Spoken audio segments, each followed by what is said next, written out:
Hi. So, as I was saying, in the previous presentation, we're going to be looking at these two versions of fuck. The one in the expression, fuck yourself, and the other in fuck you, right? And you can say, go fuck yourself, but you can't say, go fuck you, right? And was the point of the previous presentation. And so what Macaulay did in his paper under the pseudonym Quang Phuc Dong was demonstrated that this first one, fuck yourself, that is an imperative, whereas fuck you sounds like it should be imperative, but it's not. So an imperative is a command, like clean your room, do your homework, fuck a friend, right? Those would all be imperatives telling you what to do, whereas fuck you on the surface looks like an imperative, but it's really not. So let's get started. And basically what Macaulay did, and that's how we're going to be proceeding, is just looked at how this fuck one behaves like a normal verb would with imperatives, whereas fuck two does not. So let me zoom in a little bit, and I want to start with this one right here, fuck yourself. Because the point is that with a normal imperative, if you have an object following the verb in the imperative form, then that object has to be the self if it agrees with the subject, and the presumed subject here is you.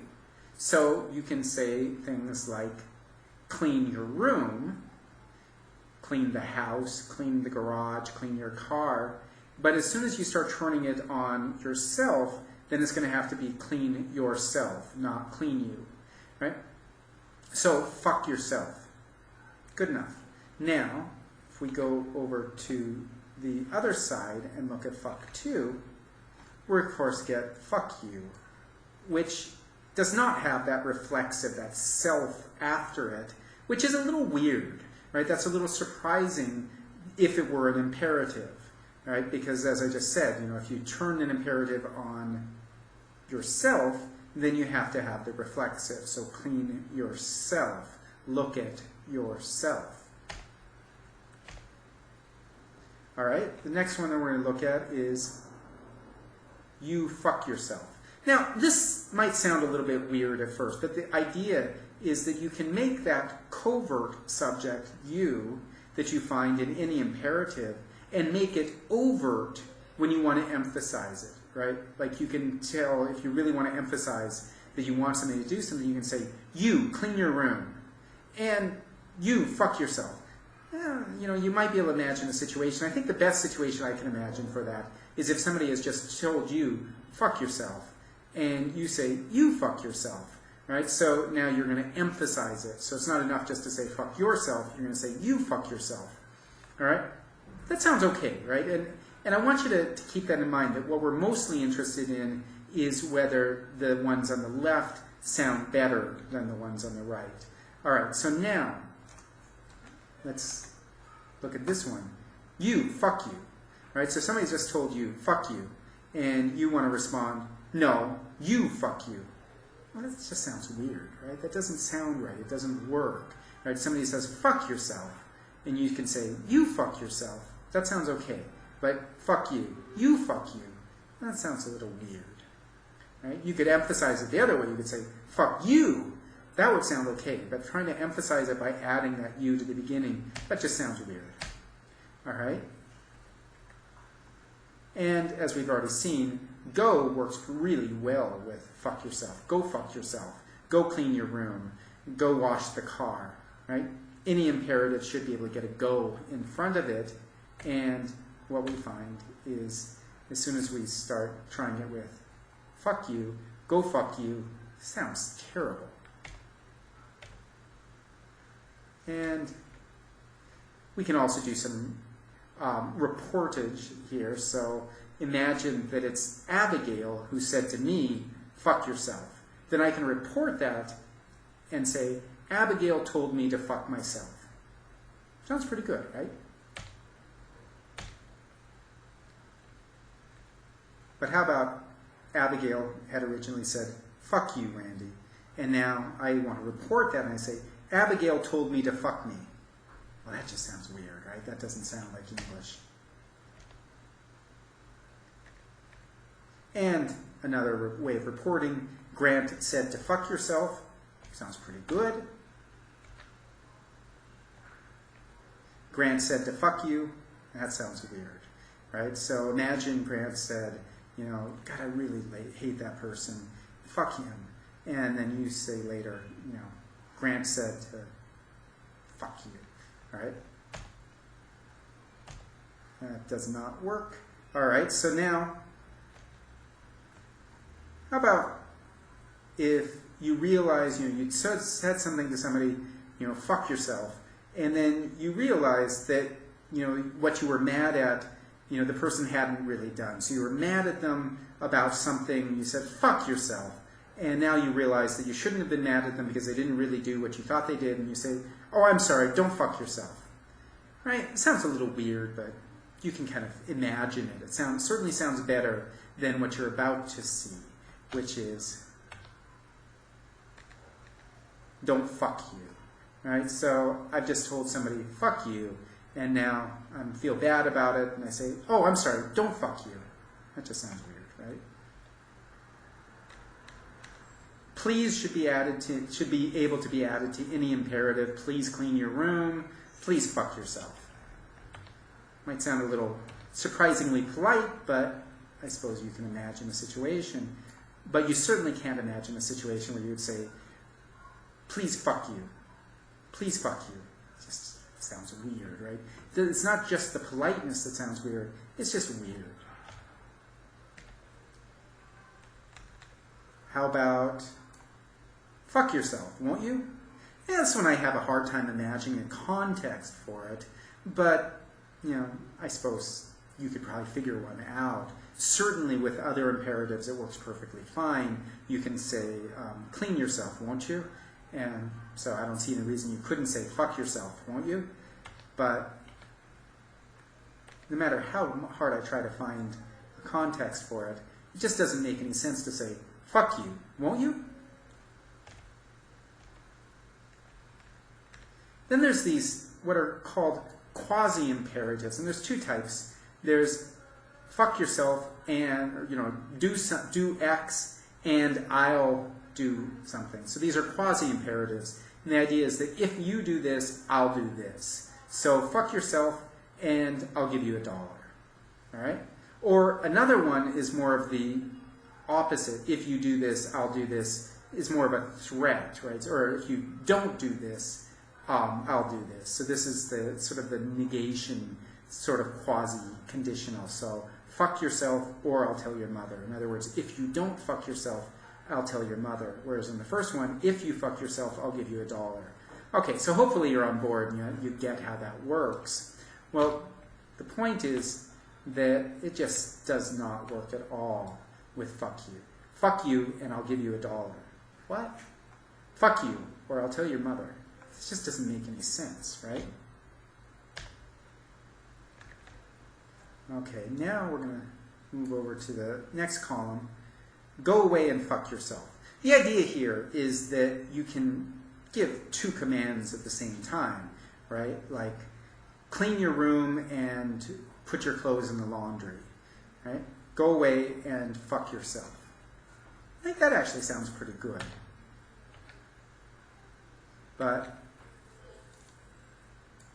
go away and fuck you. Just sounds terrible. Go away and fuck you. How about the point that here in these two, so you should be able to give a time and a place for when you want somebody to do something. So you can say, clean your room right now, right? Or do your homework right here. So fuck yourself right now. Fuck yourself right here. Again, hard to figure out the context for why you would say that, but the point is, it sounds a whole lot better than fuck you right now. Fuck you right here. That just sounds weird. All right? Then also, going back to conjoining things. So the other thing about imperatives is that if the two verbs, if you combine an imperative that has the same object with another imperative, then you can combine the two verbs and just have one object, right? So you can say, sweep and mop the kitchen. And so I suppose you could say something like massage and fuck yourself, right? So, I don't know, again, you're going to have to imagine the context for when you would say that. There is one exception to that, though, is that damn doesn't work very well with that. Damn and fuck yourself. That sounds terrible. Damn and fuck yourself. Massage and fuck yourself, yeah, that's okay. How about massage and fuck you? That sounds terrible, right? But damn and fuck you, that actually sounds pretty good. All right. How about fuck linguists? Now, in this case, I don't mean it in the sense of I don't like linguists, but rather fuck linguists, they're really good in bed, right? So in that case, that sounds pretty good, whereas fuck linguistics just doesn't work semantically, right? Because linguistics are not the sorts of things that can be fucked in that fuck one sense.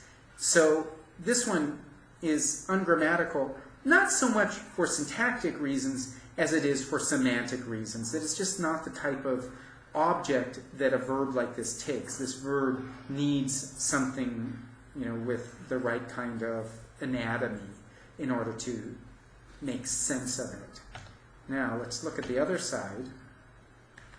And you can say, fuck linguists. Now, of course, here we're saying, I hate them. Fuck linguists, I hate them. Notice there is a little bit of a difference in pronunciation there, too, right? Fuck linguists, they're good in bed. Fuck linguists. So there's a little more emphasis on the fuck in the second one than there is in the first one. Fuck linguists, they're really good in bed. Fuck linguists, I hate them. Right? Notice here, though, fuck linguistics sounds good, right? That's a good sentence there, because linguistics now is the sort of thing that you can dislike. I don't know why anybody would, but you can dislike that and feel that you want to be invective towards it. Now, you can also specify which linguist you want the person to fuck. So you can point at one and say, hey, fuck that linguist. Or you could just say, fuck a linguist. Just find a linguist and fuck him or her, right? They're good and bad. So there you're just talking kind of generically. Go find some random linguist. Now, we're going to look on this side. Now, in this case, we're kind of trying to force that it has to be fuck 2 here, so we're picking an inanimate object, something with not the right anatomy to be fucked in the fuck 1 sense, and you can say fuck that idea. But you can't say fuck an idea. And this is another kind of selectional restriction, that it's got to be something specific. There's got to be something specific about it. Now, note that linguists, is okay, because there you're talking about the whole group, the whole class of linguists. But here you're talking generically about some linguist that you don't know who you're talking about. So there's got to be this idea of specificity. You've got to be able to picture the thing in your mind, I guess, with this particular fuck. So all of these are differences that we see between the two fucks. And the point is that fuck 1 is a verb because it behaves like a verb, right? And every one of those tests that we did on fuck 1, we found that they worked. We'll find another verb that behaves exactly the same way. Whereas fuck 2 is weird. It doesn't behave like a verb. It's not a true imperative, and it's not a true verb. Macaulay called it a quasi-verb. The only one that, at least in my dialect, acts similarly to fuck 2 is damn. The damn functions really similarly to fuck 2 in that way. So all of those things that we saw, the behavior that we saw with fuck 2, in my dialect at least, would behave exactly the same way with damn.